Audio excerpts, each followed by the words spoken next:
nous avons répondu à l'invitation du président Xi Jinping pour participer au 9e forum du sommet Chine-Afrique, qui est une grande rencontre de partenariat entre la Chine et ses partenaires africains. Donc, en marge de ce sommet, on a été reçu par le président Xi Jinping pour faire le point de notre coopération. Le Mali, la Chine et le Mali entretiennent des relations de fraternité, des relations qui sont vieilles plus de 60 ans. Et ces relations ne cessent de se renforcer davantage. Et ces relations se portent, entre autres, au niveau de la défense et la sécurité, au niveau de l'éducation, au niveau de l'agriculture, au niveau du secteur énergétique, donc pratiquement tous les domaines intéressant la vie de nos populations. Donc nous avons fait le point de cette coopération, mais aussi sur demande du président Xi Jinping, il a été décidé d'élever le niveau de notre partenariat à un partenariat stratégique. Et cela a tout son sens.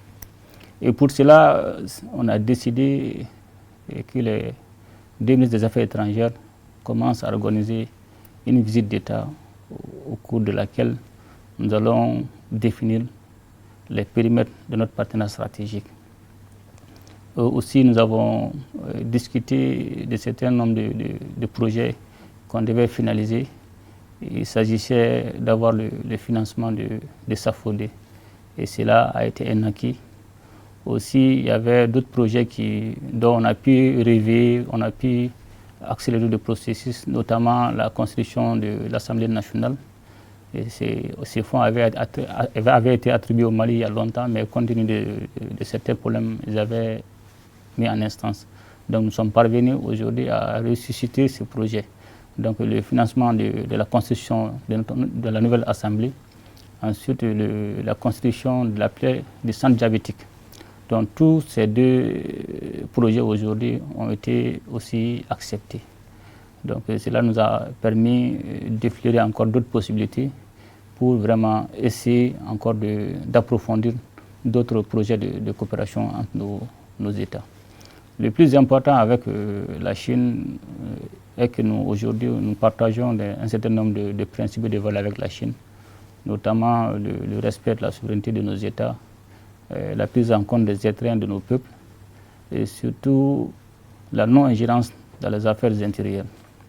Donc cela nous a permis de continuer à discuter et nous allons toujours voir toutes les possibilités qui peuvent nous permettre d'avancer dans ces partenariats stratégiques.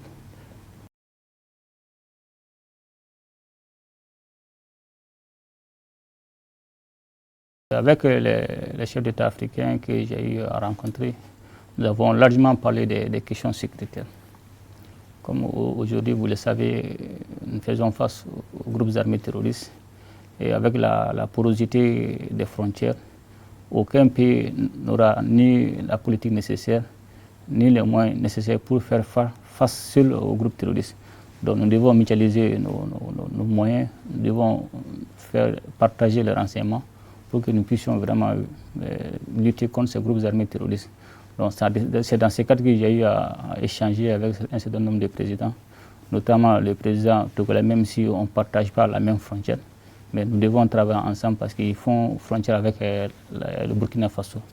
Donc avec la Mauritanie, nous partageons les mêmes frontières. Donc il était nécessaire de la rencontrer, discuter avec eux pour que nous puissions élaborer la stratégie nécessaire et voir dans quelle mesure on peut s'appuyer mutuellement pour lutter efficacement contre ces différents groupes armés terroristes.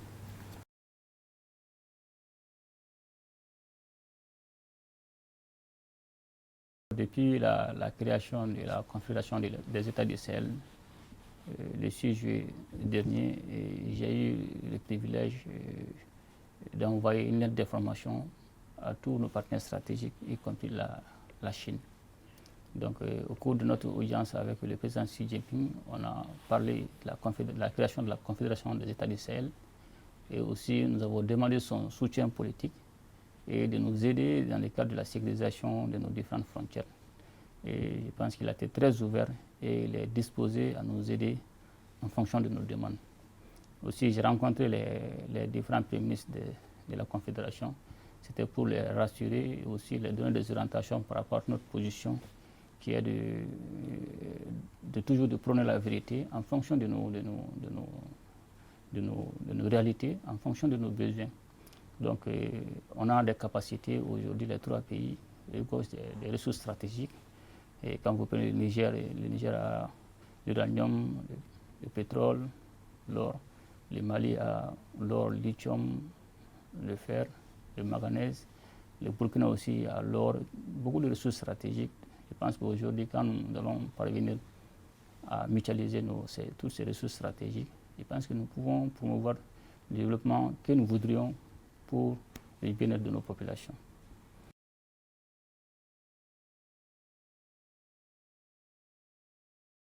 Nous adhérons totalement aux 10 axes de développement prônés par le président Xi Jinping.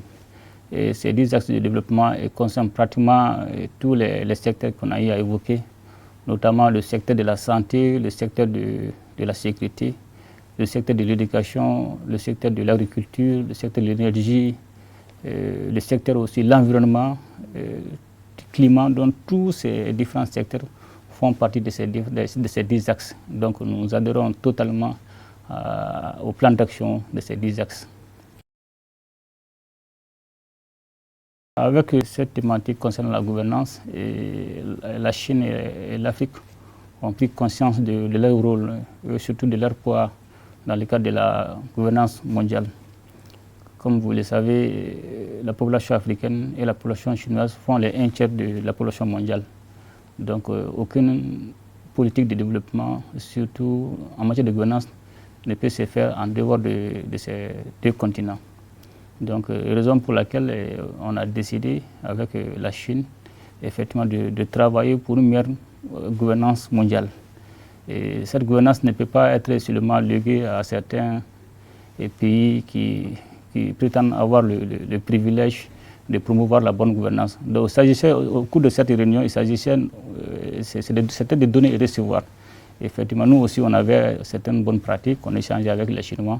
Donc on donnait et puis on recevait. Donc c'était un échange d'expérience au cours de laquelle on a discuté. Mais le plus important aujourd'hui est que la Chine et puis l'Afrique ont pris conscience de leur rôle à jouer dans le cadre de la gouvernance mondiale.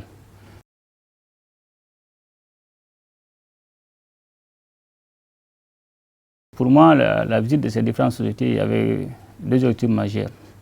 Et primo, d'abord, on a des contrats avec toutes ces entreprises. On a des contrats avec eux. Il s'agissait non seulement de finaliser certains contrats qui sont en cours d'exécution, aussi de pouvoir renforcer ou valider un certain nombre de contrats qu'on a eu à signer. Aussi, il s'agissait pour moi de les apporter le soutien politique, parce que ça a été décidé avec le président Xi Jinping d'amener le niveau de notre partenariat à un niveau stratégique. Donc, il fallait les rassurer qu'ils avaient le soutien du peuple malien et pour vraiment à ce que nous puissions travailler, renforcer davantage ce niveau de partenariat. Mais le plus important est que tout cela va se faire dans un partenariat gagnant-gagnant. Nous ne sommes pas venus pour vraiment demander sans contrepartie.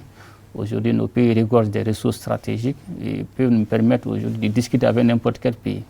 Donc, dans un cadre de partenariat gagnant-gagnant, que nous sommes allés voir ces entreprises, non seulement finaliser un certain nombre de contrats, mais aussi voir dans l'avenir ce que nous pouvons faire ensemble, parce qu'ils ont des compétences qui n'ont pas été avérées, mais à notre arrivée ici, on s'est rendu compte de beaucoup de leurs capacités, donc dans la construction des chemins de fer, dans la construction des usines de fabrication d'explosifs, dans d'autres domaines. Donc il s'agira de voir ce que nous pouvons faire ensemble, mais le plus important était de les rassurer qu'à partir de maintenant, on est à un niveau stratégique.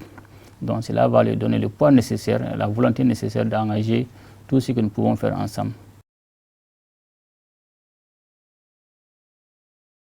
On a institué chaque déplacement dans n'importe quel pays.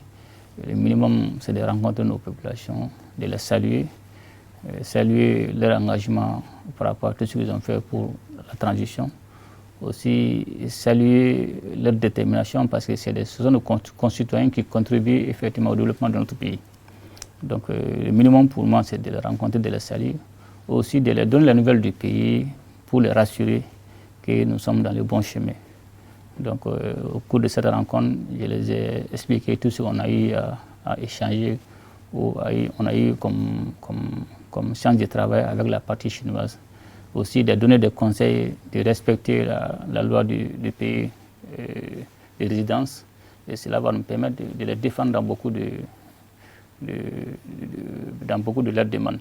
Effectivement, ils ont évoqué un certain nombre de contraintes et nous allons travailler avec au niveau des affaires étrangères pour que nous puissions vraiment travailler à ce qu'ils soient à l'aise ici et leur donner un certain nombre de facilités et pouvoir leur permettre non seulement de se déplacer, aussi de pouvoir travailler dans les bonnes conditions.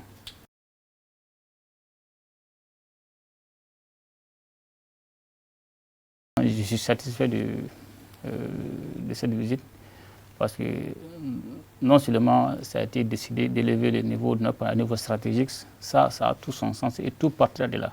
C'est comme si nous venons de commencer la coopération, parce que ça sera une coopération de franchise, une coopération gagnant-gagnant. Et tous les problèmes qui ont été évoqués par nos compatriotes ici et tout ce que nous voulons faire dans l'avenir, je pense qu'à partir de cette visite, nous allons relancer tout ceci. Et il s'agira surtout au cours de la visite d'État de cibler des secteurs sensibles, des secteurs qui vont vraiment nous permettre encore de renforcer davantage l'épanouissement de nos populations. Tous ces projets, les projets structurants qui peuvent non seulement promouvoir le développement du Mali, mais aussi assurer l'épanouissement du bien-être de nos populations. Donc ça, c'est très important. Donc c'est un sentiment de fierté.